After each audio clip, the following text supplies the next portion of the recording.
Okay, welcome back to the top 10 things you can do in 2025 to win more government contracts. Now, this is going to be part 2 of the video. In part 1, we covered the first 5 things that you can do to win more government contracts. And in this video, we're going to continue on and look at the numbers 6 through 10 that you can do. So starting with number 6 is supplies versus services. So a lot of folks have the question, should I start with services? Should I start with supplies? Supplies seem easier. You just put a number on it. So the first thing to consider with supplies is the margins. Margins with supplies is typically going to be lower. And when I say margins, I mean profit margins. When it comes to services, your margins are typically going to be higher. So if you look at the contracts you went after last year, or if you didn't do anything last year, what you're looking to do this year, assess and try to evaluate what emphasis you want to put on the low margin supply contracts versus the higher margin service contracts. Next thing you can consider is option years. So again, whether it was last year or the year ahead, option years are potential additional years that the contract can be extended for. So you may hear me say a lot, base plus 3, base plus 4. That plus 3 or that plus 4 is a reference to option years. So option years can be a great way to make a 1-year contract a 5-year contract. And when you bid on the contract and when you win it, you will know whether or not the contract has possible option years to be executed within it. The goal is to get those executed as often as possible, as many option years. You want to make use of all of them. Contracting wants that. You as the contractor should want that. And again, supplies contracts typically are not coming with any option years. It really depends. Maybe if you're a manufacturer and they're getting so many deliveries for you or from you rather, every so often, they could keep that going for multiple years. But what I'm seeing you guys do more often than not for supplies contracts is like one done drop shipping. If you're looking at one done drop ships, just remember that there's not going to be option years. So the time that you're investing in that is going to kind of be one and done versus something that can repeat and recycle year after year, cycle after cycle, you name it. The other thing I want you to think about is competition. So when it comes to supplies contracts, as I mentioned earlier, you might like to go after those because they seem easier. You just get a number, but guess what? It's easier for everybody. So that means there's going to be a lot more competition, a lot more new government contractors coming in to go after supply contracts, showing up to take the number that they got from a reseller or a manufacturer and just putting their markup on it. Okay, so you're going to have to do a lot more numbers if we talk about the numbers game. And then the law of averages, the game totally changes if you're playing it for supplies versus services. There is a bit more of a barrier to entry because it's more than just putting together a price. Typically, there's some form of proposal that has to accompany that as well. Talking to the technical approach, maybe past performance, how are you going to complete the work, right? That keeps a lot of new contractors out, but that's a good thing for you. So I want you to consider this as number 6, supplies versus services. What emphasis do you want to put on supplies in 2025? And what emphasis do you want to put on services? So moving along, now let's take a look at number 7, which I call assessing your business strategy. In the first place, I want you to start with assessing your business strategy is considering who's buying the most of the good or service that your business has to offer. We talk a lot about umbrella strategy, what you should offer here on the channel, but here we're assessing to see the other side of it, the other side of the fence. Well, you want to offer this, you want to sell this. Who's really buying the most of it in terms of federal government agencies and sub-agencies? As an example, we have the Department of Defense, but that's actually broken down into the Air Force, the Army, and the Navy. So when you look at those 3 sub-tier agencies to the DoD, which of them are buying the most of grounds maintenance, for example, or security guard services, or just straight up staffing? Okay, these are questions that you can find answers to, as an example, in my free masterclass located at govkidmethod.com/free. I teach you how to do what I call the proof of concept exercise that shows you how to use free government systems and databases to identify who's buying the most of the good or service in terms of NAICS codes, keywords, you name it, that you're looking to go after. Okay, the next thing that I want you to consider for assessing your business strategy is, I call this the Goldilocks Syndrome. So the biggest thing that holds back new government contractors is they race, they get their cage code, their UEI code, whatever, and everything seems to be going along swimmingly until they kind of hit the road and say, I'm registered, and now what do I do? Because there's so many different paths that you can take. There's so many things to go after. So the Goldilocks Syndrome states that you don't want to find yourself with too few or too many bid opportunities to go after. If you have too few, you're gonna kind of get deflated, depressed, you're gonna feel like something's wrong, and you're gonna be prone to shiny object chasing. If you have too many bid opportunities that you're considering, you're gonna have a hard time weeding those down potentially, and you may just find yourself running in a circle chasing too many opportunities, and that's the fastest way actually to go nowhere. So as part of assessing your overall biz strategy, one of the things you can include is assessing your prospecting system, which is that conveyor belt system that's automated for you, those saved searches in sam.gov, that's feeding you bids every single day and week. Are you assessing that? And are you saying, okay, I'm getting too many or I'm getting too few? That way you can recalibrate that and dial that into something that is quite honestly more healthily balanced, something that is more manageable, whether this is just you or you and your spouse or you and a business partner, or maybe you're bringing in an intern to help teach some of this stuff so that you can continue to like steer the ship, be the captain of the ship as the business owner, as you should. You're going to need these sorts of systems, and assessing your overall business strategy, whether you're being too broad or narrow, is going to be a big part of that. And lastly, as part of assessing your overall business strategy is, what type of work do you want to go after? And I'm really saying this in context of, have you been looking at sam.gov? Have you been looking at opportunities for the last 3 to 6 months? Maybe longer, maybe a year, maybe 2 years plus? If so, this is the point in time you want to assess the strategy in terms of, what do you really want to go after? Because odds are you've considered going after certain scopes of work, certain types of services, and then you've learned something, or you learned a lesson, you failed, something didn't work out. Is there anything that's repeatedly happening where now you need to assess potentially cutting this? And likewise, is there anything repeatedly showing up that you haven't been considering? Maybe you've seen others have success with it, but you just really haven't looked into it too much, done the research.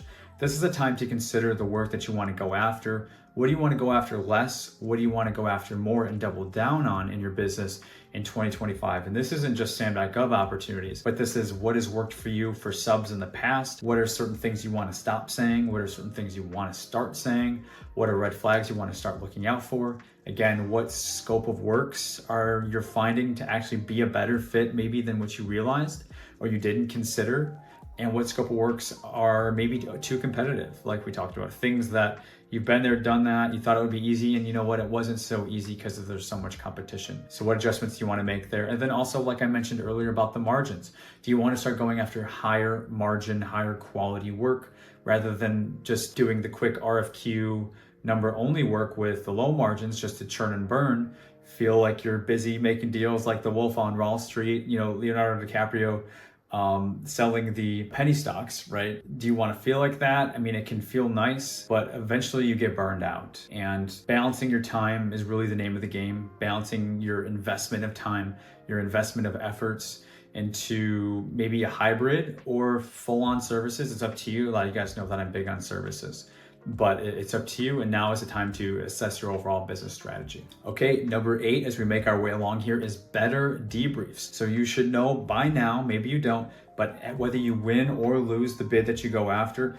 you have 72 hours to request the actual debrief in writing. And maybe it's just a price only, so it's not really a debrief, it's just feedback. But then if you do have a full-blown proposal where they're evaluating and weighting different sections of the offer you submit, there is more of a full-blown proposal debrief. So requesting feedback, requesting debriefs in a better way is something to do better to win more contracts in 2025. So like I said, the first piece was pricing, asking for debriefs within 72 hours. So this is just a function of doing more debriefs. That's one way to show up better. Another way to show up better is if you are doing price only bids, or for all bids that do require a price in addition to a proposal, I want you to also ask for your ranking, because they're not going to tell you prices from other offers, but they are willing to share. Contracting officers are willing to share. You came in 3rd place on your price, or 7th place on your price out of 12 bids, out of 6 bids, or you were the runner up in 2nd place. You lost it by like $5,000 or $1,000, right?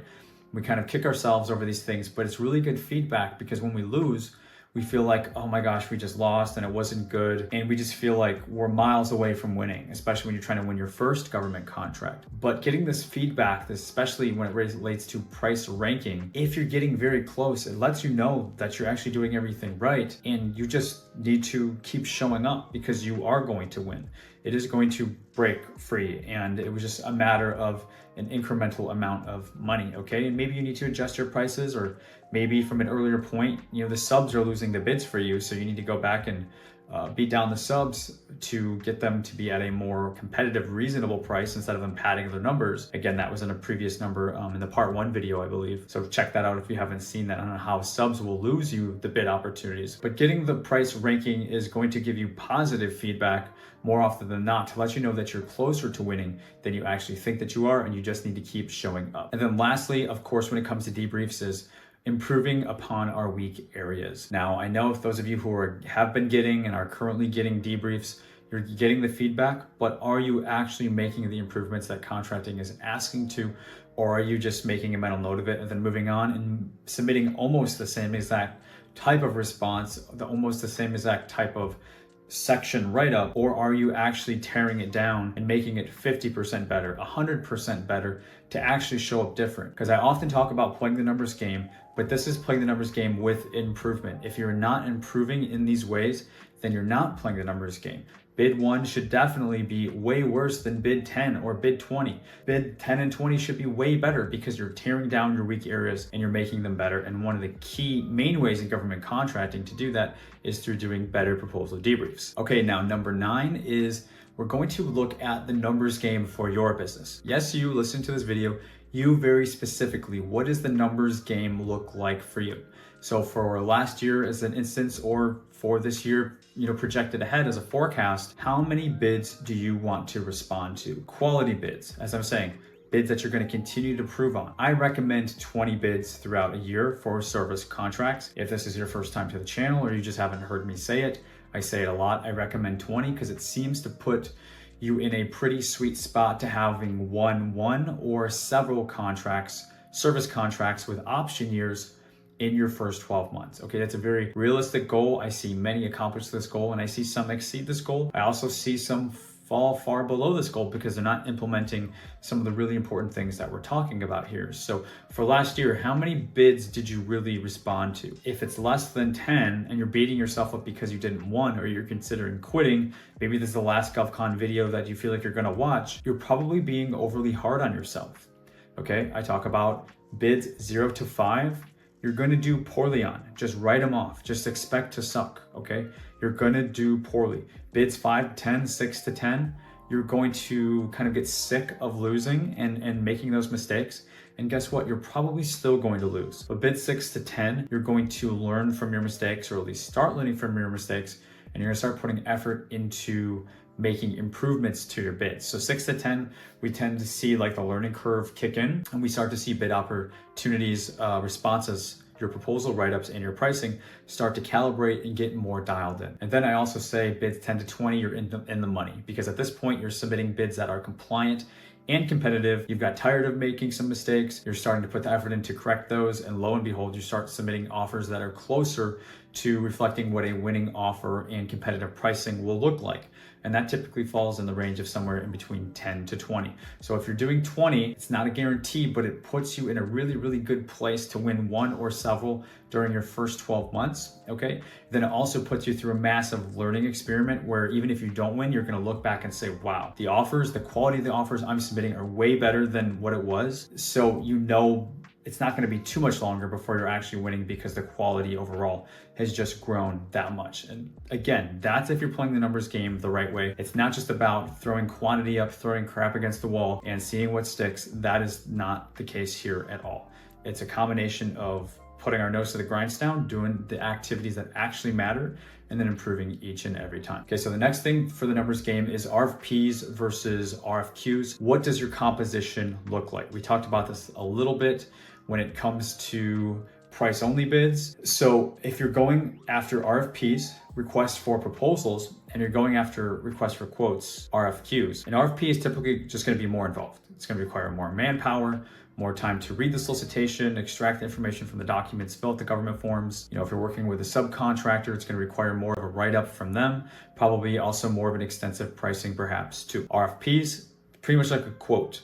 Okay, it's easier. We already talked about how it's a lower barrier to entry. So now, as part of the numbers game, what composition, what mix of both do you want to consider? Is it 80-20? Is it, 20-80? For those of you who are making up majority of your composition being RFQs because you're afraid, it's okay, because it's going to get you in the game. And I did a previous video on responding to sources sought notices, how it could be a good stepping stone to doing government proposals. So if you are doing RFQs as a stepping stone to get up to RFPs, I think that's fine. But if that's all you're doing, then at some point you're going to stop learning.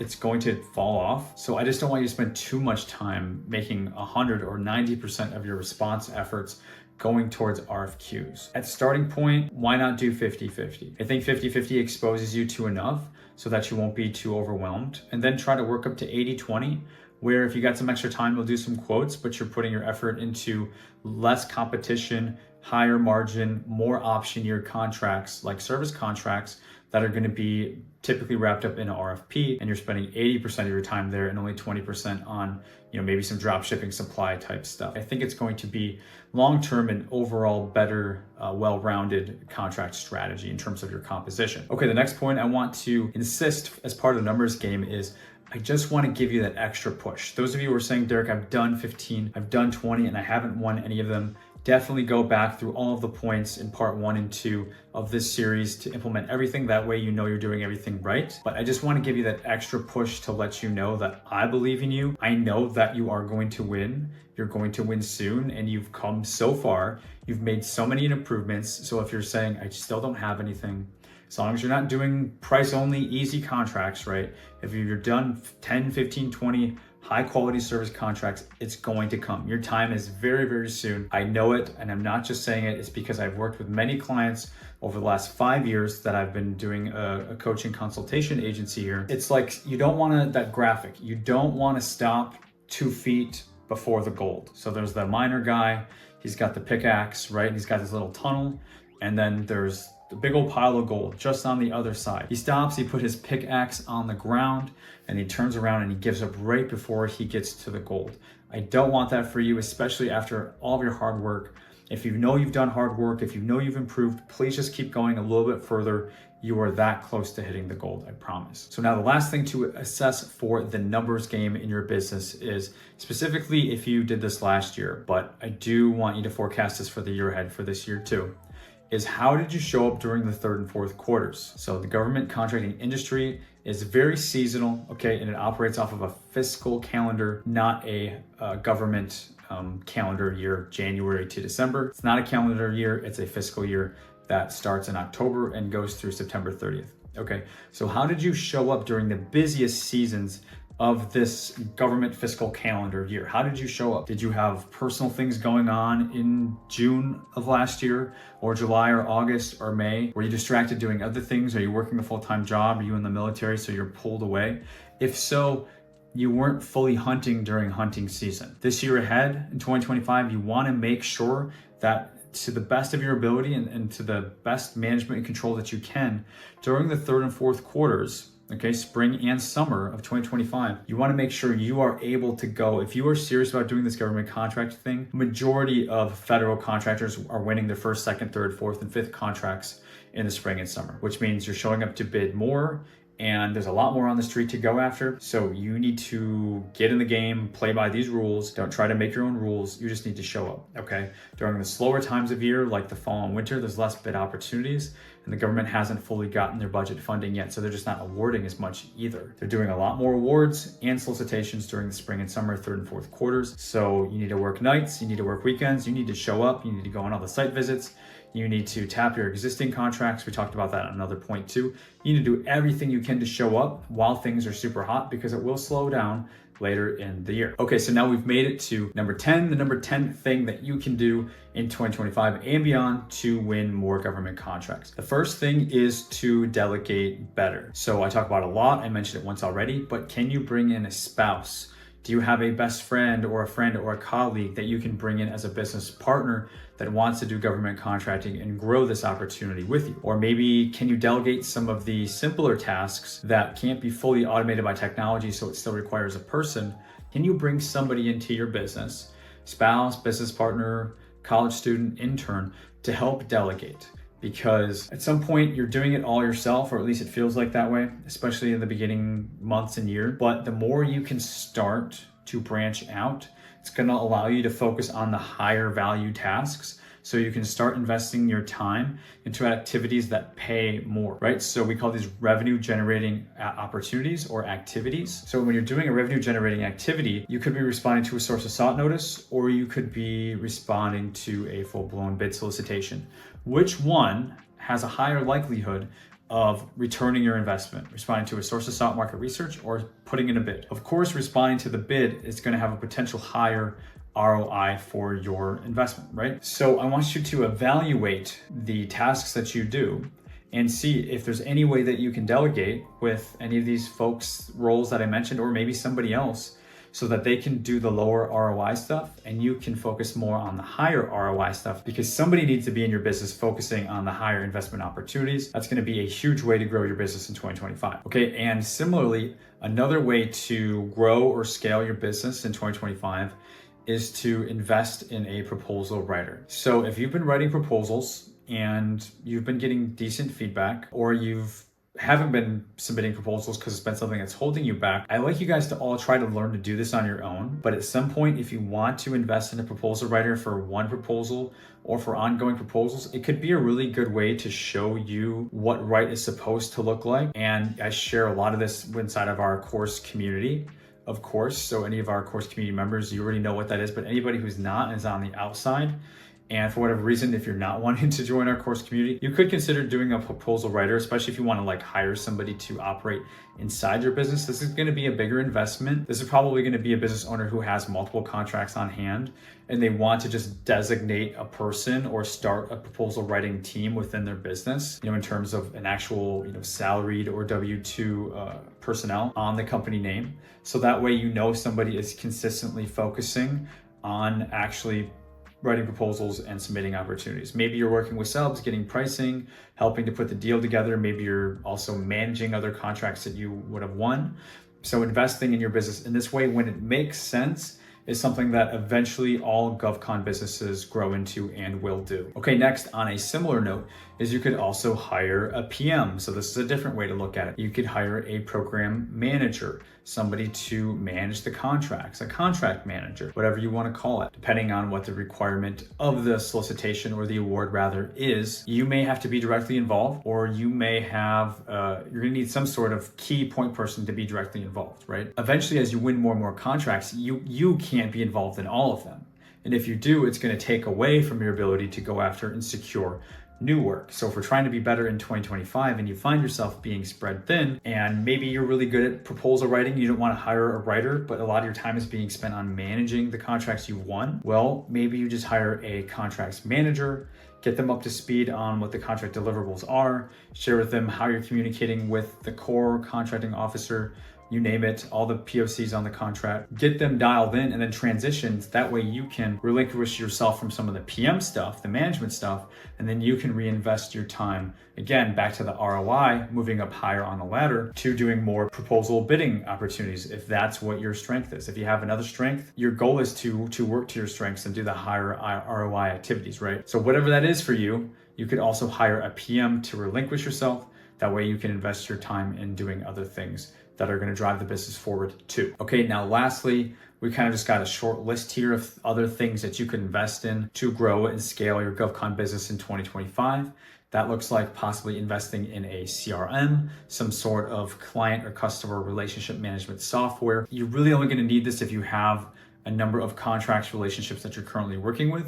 Otherwise, it's going to be all prospects. And if it's all prospects and it's all just like cold opportunities right now, then something like Excel should work just fine, should suffice. You could also look at GovCon AI software. Hopefully there's something that I will be sharing later this year on something that I will be able to offer. We're not there yet, but it's something that I'm super excited about. So we will see how that looks and the timeline like that looks. But there's also other GovCon AI softwares out there too. There are proposal softwares that will help save you time and efficiency, GovCon software and non-GovCon software alike, it's up to you. These things will help you to improve focus, bid better, and again, dial down on what's most important, prioritizing the most important things in your business and not losing so much time and focus to things that are distractions, things that are just mindless, kind of tedious work that just has to be done over and over again. There are things that you can invest in to grow and scale your business that's going to leverage and maximize the time and effort that you're putting in. So I will leave it up to you to explore some of those ideas that I've given you to see if any of those would be a good match for your business in the year ahead. So now there's a few things that I've made mention to in part 1 and part 2 of the videos in terms of proposal writing or our course community or our templates. If you have questions about any of those things, you think you want to move forward into getting in one of the vehicles that I have to offer personally, go ahead and feel free to email us, support@govkidmethod.com. Make it super easy. Just let us know what you're interested in. That way we can give you a link or we can point you in the right direction for the next step. If you are needing support, if any of these 10 points for 2025 are things that you want to move forward with, just shoot us an email, and that way we can kind of begin that thread and hopefully get you matched with something that's going to be a fit for you. So guys, don't forget to like, subscribe, and let me know down below in the comments what you thought of this. And again, I have all my resources available, including our services, our community, one-on-one with me, my book, lots of things, our free masterclass, all available at govkidmethod.com. So definitely check that out, and I'll see you guys in the next video. Thanks for watching.